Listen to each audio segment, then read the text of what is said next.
When she got to the middle of the bridge, the water spirit appeared and pushed her into the river, and she immediately disappeared from sight. The three evil maidens had been watching for this, and when they saw that she had gone, they went home happily.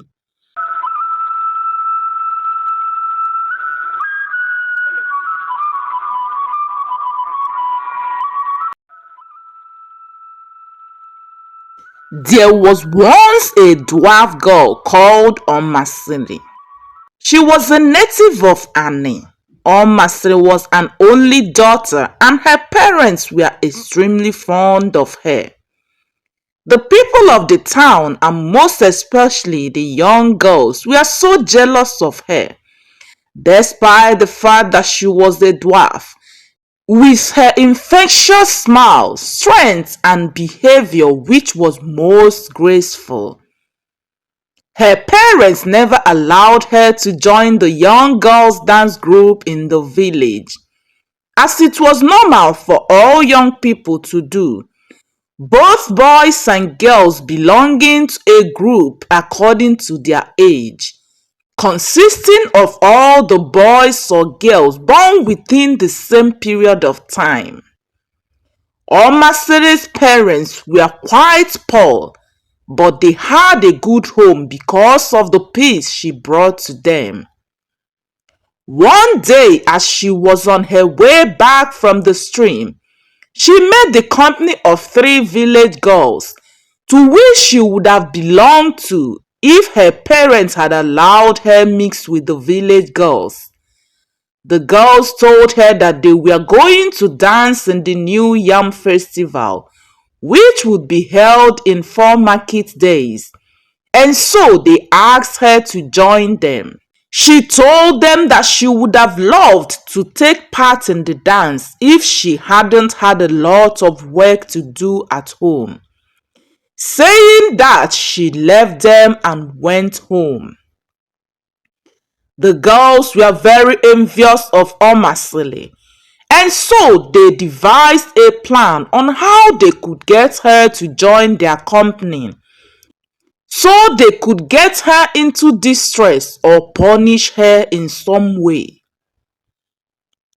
At last, one of the girls suggested that they should all go to her house, since she always complained of having too many chores to do every day, and help her with them.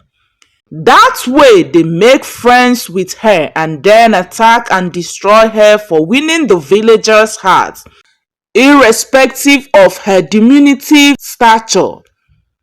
Though they went every day and helped Omasiri and her parents with their work, the parents knew that they were jealous of their daughter and repeatedly warned her not on any occasion go anywhere with them, as they were not to be trusted. At the end of every year, a big event named Mpipa was held in any village, and to this year's own, Omasiri's parents had been invited. The Mpipa was going to be held at a town about few steps away from where they lived. Omasiri was very anxious to go and take part in the dance, but her parents gave her a lot of work to do before they left, thinking that this would surely prevent her from attending the festival, knowing that she was an obedient daughter and always did her chores well. On the morning of the festival, the jealous three maidens came to Omasiri and asked her to go with them. Omasiri told them all she has been asked to do. She therefore told them that she cannot leave the house until she had finished all the work. When the girls heard this, they took it upon themselves to assist her with the chores, and after a little time they were all through with all the chores. Seeing that the chores were done, they asked that Omasiri come along, as she no longer have an excuse as to why she should remain behind, as all the work has been done. Omasele really wanted to attend the festival, so as all the work which her parents had told her to do has been done, she finally agreed to go. About halfway to the venue where the Mpipa was being held, there was a bridge to be crossed. In this bridge was a powerful spirit, which a ritual is made whenever anyone crossed the bridge. Whoever it was had to give some food to the spirits. If they did not make the proper ritual, the spirit would drag them down and take them into the river. The three jealous girls knew all about this spirit, having often crossed the river before. Omasele, the good girl who hadn't gone anywhere, however, knew nothing about this spirit, which her companions had found out. When they got to the bridge, they crossed it without any trouble. And soon they arrived the venue. Young men and women were drawn to Omasele's radiant personality and positive energy. They served her with nkwobi and palm wine, and every other thing she wanted. The three evil maidens got even more angry and jealous. The people danced and sang all night, and Omasele managed to keep away from the sight of her parents. In the early hours of the morning, Omasele decided to leave the event before her parents could get hold of her. And so she told the other girls that it was time to leave, and they all left. But while they were eating, they each hid a small portion of food in their clothes for the water spirit. However, Omasele, who knew nothing about this, never took any food as a sacrifice to the spirit with her. When they arrived at the river, Omasele saw the girls making their small sacrifices and begged them to give her a small share so that she could do the same. But they refused, and all walked across the bridge safely.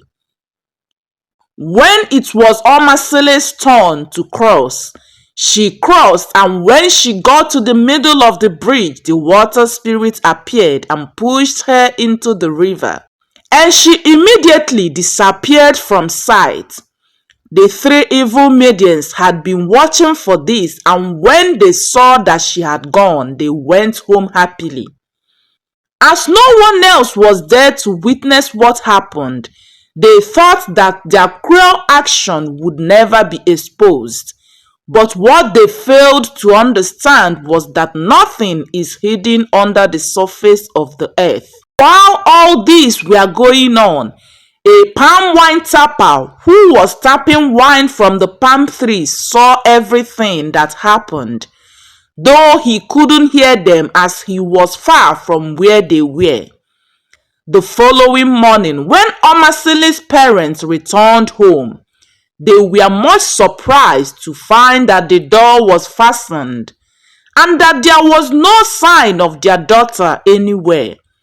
So they inquired from their neighbors, but no one was able to give them any information about her.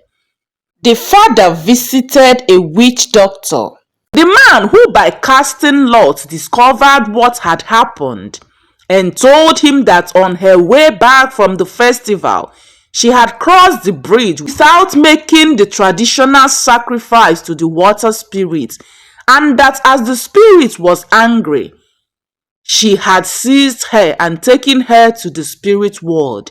The seer then told Omasele's father to take one goat, 4 tubers of yam, and 1 piece of white cloth to the river in the morning, and to offer them as sacrifice to the water spirit. Then Omasele would be thrown out of the water. Omasele's father then returned home. And when he arrived there, the palm wine tapper who had seen Omasele taken by the water spirit told him everything that had happened. Confirming the seer's words, he also said that it was entirely the fault of the three maidens who had refused to give her some food to make the sacrifice with. Early the following morning, the parents went to the river and made the sacrifice as instructed by the seer. Immediately they had done so, the water spirit threw Omasele out of the river. Her father embraced her and they returned home very thankfully. Omasele's father reported the maiden's cruelty to the village chiefs, and they were one by one banished from the village, as that was the penalty for anyone who tried to harm a fellow villager in their town.